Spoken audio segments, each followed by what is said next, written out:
हुए हैं और आपसे मैं जानना चाहूंगा डिजाइनिंग को लेकर। सबसे बड़ी बात कि इसमें दो फैक्टर बहुत अलग हैं। एक तो ये पूरी तरह स्वदेशी है, दूसरा फैक्टर यहां पर है कि ऊंचाई वाले इलाकों में, ठंड वाले इलाकों में सटीक वार करने के लिए बनाई गई है। ये कितना टफ होता है जब हम किसी हाई अल्टीट्यूड या टेम्परेचर वाइज किसी लो टेम्परेचर एरिया के लिए किसी वेपन को डेवलप कर रहे होते हैं। डॉक्टर रवि।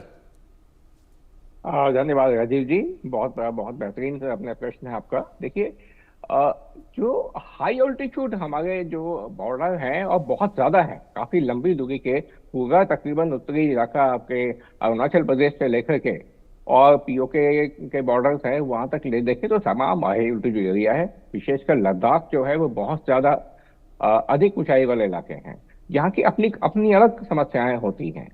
तो वो उन सब समस्याओं को ध्यान में रखते हुए हमने आकाश में कुछ अपग्रेडेशन किए हैं।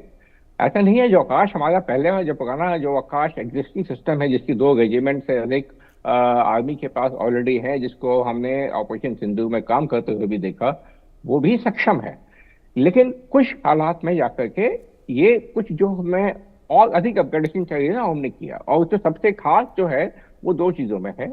बहुत ठंडे इलाके में और हाई ऑल्टीट्यूड पे कंप्लीट सिस्टम, उसका इलेक्ट्रॉनिक, उसके मैकेनिकल सिस्टम्स, पूरा मिसाइल, वो सब के सब जो है उन पे उस भीषण सर्दी का और कड़ाकी सर्दी का और अधिक ऊंचाई का, लो ऑक्सीजन, लो प्रेशर एनवायरनमेंट का कोई असर ना हो। एक तो वो है। और दूसरा, जैसे जनरल साहब ने बताया अभी, कि इसमें सीकर लगाया गया है। जो एग्जिस्टिंग आकाश है वो कमांड गाइडेंस पे काम करता है, जबकि ये एक इसमें अपना सीकर भी है। कमांड गाइडेंस के साथ साथ इसमें अपना सीकर भी मौजूद है। इससे क्या होता है, कमांड गाइडेंस में हम क्या करते हैं कि जो हमारे रडार है, इसका एक सेंट्रल एक्विजिशन रडार होता है जो पहले टारगेट को डिटेक्ट कर लेता है, उसके बाद उस डाटा को ये ट्रांसफर कर देता है। जो ट्रैकिंग रडार हैं, मल्टी फंक्शन रडार है, उनको ट्रांसफर कर देता है। अब उसके बाद वो उसको ट्रैक करते हैं और ट्रैक करने के साथ साथ वो उसकी जो टारगेट की सही लोकेशन है वो मिसाइल को देते रहते हैं। उसके आधार पर मिसाइल उसको टारगेट को डिस्ट्रॉय करता है, वहां तक पहुंचता है। माउथ में प्रॉक्सिमिटी फ्यूज होते हैं जो कि उस टारगेट के नजदीक आते ही वो फट जाते हैं और वो टारगेट खत्म हो जाता है। अब इसमें क्या होता है कि कहीं जो आपने देखे, आप जैसे आपने विजुअल दिखाए जा रहे हैं, ये पहाड़ी इलाके हैं। पहाड़ी इलाके में अगर टारगेट, अगर कोई विमान या ड्रोन या हेलीकॉप्टर वो बहुत कम ऊंचाई पे उड़ रहा है, आमतौर पर वो कोशिश करता है कि वो पहाड़ियों के पीछे छुप के वार करे, अचानक से आएगा सामने, अटैक करके चला जाएगा। तो अब उनको कैसे उनको देखा जाए, हैंडल किया जाए, क्योंकि हम जानते हैं कि जैसे मोबाइल हमारा होता है, हम घर के अंदर एक कमरे से दूसरे कमरे में जाते हैं, सिग्नल लीक पड़ जाता है, जैसे ही दीवार के पीछे आते हैं सिग्नल लीक हो जाता है। तो उसी तरह कमांड गाइडेंस में कुछ समस्या आ सकती है। ऐसा नहीं कि काम ही नहीं करेगा, लेकिन उसकी सटीकता में कुछ समस्या आ सकती है।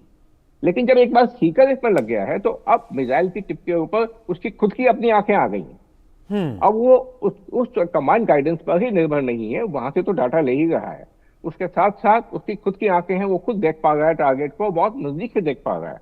तो इसलिए जो उसकी सटीकता है अब वो बहुत अधिक बढ़ जाती है। यूं कहिए कि इस इलाके में जो भी इसका रेंज है आपका आकाश मिसाइल का, आकाश प्राइम का, उस कंप्लीट रेंज में अगर कोई एरियल थ्रेट आता है तो उसका बच के जाना नामुमकिन है, वो ध्वस्त करके ही छोड़ेगा। तो एक तरह से हम जब ये हमारे पूरी तरह डिप्लॉय हो जाते हैं तो एक तरह से हमारे पास एक दीवार बन गई, एक हमारे अम्ब्रेला बन गई कि उधर कोई दुश्मन का कोई भी टारगेट। और देखिए इसकी जो ऊंचाई है, ऊंचाई की क्षमता बहुत अधिक है। तो जितने भी नोन अभी तक हमारे थ्रेट्स हैं, ये उन तमाम एयरक्राफ्ट को डिस्ट्रॉय करने में सक्षम है। इतनी ऊंचाई तक काम कर पाने वाले, ऊंचाई से मतलब मैं डिप्लॉयमेंट की बात नहीं कर रहा हूं, मैं उस टारगेट के उड़ने की ऊंचाई की बात कर रहा हूं। 20 किलोमीटर तक, 19-20 किलोमीटर पर जो टारगेट उड़ रहा है, वो ऐसे विमान पहली बात तो बहुत कम है जो कि इतनी ऊंचाई तक जा पाते हैं, और उनको भी ये ध्वस्त करने में आकाश और आकाश प्राइम दोनों सक्षम है। इसके साथ ही हमारा एक और वर्जन बन रहा है जो इससे भी अधिक उन्नत होगा, उसके भी कई टेस्ट हो चुके हैं, आकाश न्यू जनरेशन है।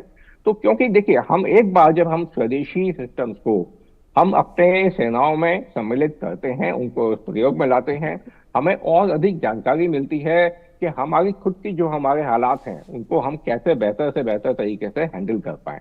और इस तरह से, क्योंकि कंप्लीट सिस्टम हमारा खुद का बनाया हुआ है, हमारे अपने वैज्ञानिकों ने बनाया है, तो सेना के साथ मिलकर के उन जरूरतों को जो आगे आगे आती जाती हैं, हम निरंतर अपने हथियारों को और अधिक अपग्रेड कर पाते हैं। एक यही का भी एक बहुत बड़ा कारण है कि हमें अपने ही देश में बने, अपने ही देश में विकसित किए हुए हथियारों के ऊपर निर्भर करते हैं, तो हमारी क्षमताएं बहुत अधिक बढ़ जाती हैं। खाली हमारी सेनाओं की क्षमताएं ही नहीं, इसके साथ साथ आप देखिए कि इस आकाश को बनाने में लगभग 200 इंडस्ट्री से भी अधिक शामिल हैं। बड़ी इंडस्ट्री तो है ही, जैसे बीडीएल है, भारत इलेक्ट्रॉनिक्स है, एलएनटी है, आपका टाटा एडवांस सिस्टम्स है। इन्होंने जो योगदान दिया है तो बड़ी बड़ी कंपनियां हो गई, लेकिन छोटे छोटे लगभग 200 कंपनी, प्राइवेट इंडस्ट्रीज हैं जो इसके कलपुर्जों को बना रही हैं। ये कितना बड़ा इकोनॉमिक डेवलपमेंट है। जितने अधिक से अधिक हमारी सेना में शामिल होंगे, तो ये हमारी एक्सचेकर पर ड्रेन नहीं है, बल्कि ये हमारी जो इंडस्ट्री है, हमारे उद्योग हैं, उनको मजबूत करने में इसका बहुत बड़ा योगदान बन जाता है। राजीव, आपने बहुत खास बात यहाँ पर कही। ये पूरी तरह स्वदेशी है। इससे ही समझ में आता है कि इसकी सारी चीज़ें भारत में ही बन रही हैं, और एक बड़ी तादाद में जो कंपनियां हैं जो जैसे डिफेंस पार्टनरशिप में आगे आ रही हैं, उसका भी एक सबूत है कि आगे चलकर हम शायद बाहर मुंह ताकना ही बंद कर देंगे। Major general Rajan Kochhar sir, moving target, aerial target को इसने हिट किया है। इस ऊंचाई पर मूविंग टारगेट्स हिट करना, और दूसरा रवि जी बता रहे थे कि 20 किलोमीटर की ऊंचाई, रफली अगर मैं फीट में मानूं तो करीब 65,000 फीट की ऊंचाई तक जाकर ये टारगेट को ध्वस्त कर सकती है। शायद और कोई फाइटर जेट नहीं होगा। अगर मैं B-2 बॉम्बर की बात करूं तो कुछ इतनी ऊंचाई पर वो भी फ्लाई करता है। देखिए राजीव जी, ये बहुत इंपॉर्टेंट है, बिकॉज आज वॉरफेयर बदली हो रहा है, और इसको बदली वॉरफेयर में आप देखेंगे कि जो फोकस होगा ड्रोन्स के ऊपर और मिसाइल्स के ऊपर और फाइटर एयरक्राफ्ट्स के ऊपर इतना आपका फोकस नहीं होगा। तो जो इनकमिंग आपके ऊपर, जो आपके पास आपकी जो मिसाइल्स फायर होंगी, जैसे कि क्रूज मिसाइल का एग्जांपल मैं देता हूं, जो आपकी काफी लो लेवल पे फ्लाई एक्चुअली करती है, जिसको आप डिटेक्ट नहीं कर सकते हैं, और आपकी बाकी आपके बैलिस्टिक मिसाइल जो हैं और आपके ड्रोन्स जो हैं, जो बहुत हाई ऑल्टीट्यूड पे फ्लाई करते हैं, और जब वो अपने टारगेट के पास आते हैं तो ऑल्टीट्यूड उनका एक्चुअली कम होता है। तो खास तौर पे जो ऐसे टारगेट्स हमको मिलेंगे, बिकॉज आपने एक्चुअली सही कहा कि फाइटर एयरक्राफ्ट्स को इतनी ऊंची इसको टारगेट के लिए ये एक्चुअली मिसाइल, इसीलिए मैं ये बोलता हूं कि ये एक मल्टीपर्पज मिसाइल है। ये एक फाइटर एयरक्राफ्ट को भी एड्रेस करेगी, एक ड्रोन को भी एड्रेस करेगी, एक मिसाइल को भी एड्रेस करेगी, और कोई भी टाइप की अगर मिसाइल हो, अगर आपने उसको क्रूज भी लेना है, बैलिस्टिक भी लेना है, हाइपरसोनिक भी आपको मिसाइल लेना है, तो ये सारी एक्चुअली मिसाइल को एड्रेस करेगी। और दूसरा इंपॉर्टेंट है, देखिए आपको जब आप लड़ाई में आप जाते हैं तो उसमें आज की डेट में जो आज का जो युग है वॉरफेयर का, उसमें टेक्नोलॉजी के ऊपर बहुत जोर है, स्टेल्थ के ऊपर बहुत जोर है, कि आपकी जो क्षमता है मिसाइल की वो ऐसी होनी चाहिए कि वो दुश्मन उसको डिटेक्ट ना कर पाए, और दूसरा ऐसा होना चाहिए कि जो उसमें एक्सप्लोसिव है।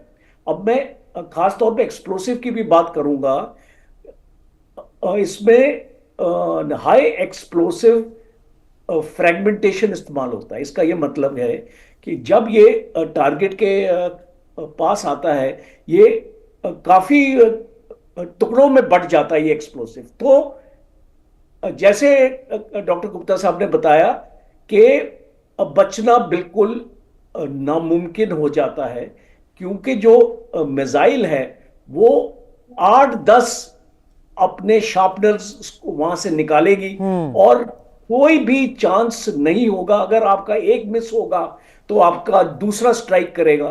तो इसका मतलब है कि इसकी जो हिट प्रोबेबिलिटी आपकी बढ़ती है, वो बहुत ही एक आपका एक्स्ट्रा आपको एक आपको एडवांटेज देती है, जो आपको आकाश से, जो पहली वाली आकाश से, ये उससे भी एक नेक्स्ट स्टेप है। बिकॉज वो जो उसकी हिट प्रोबेबिलिटी 88% थी, और इसका भी बताया जा रहा है it is in excess of 92%।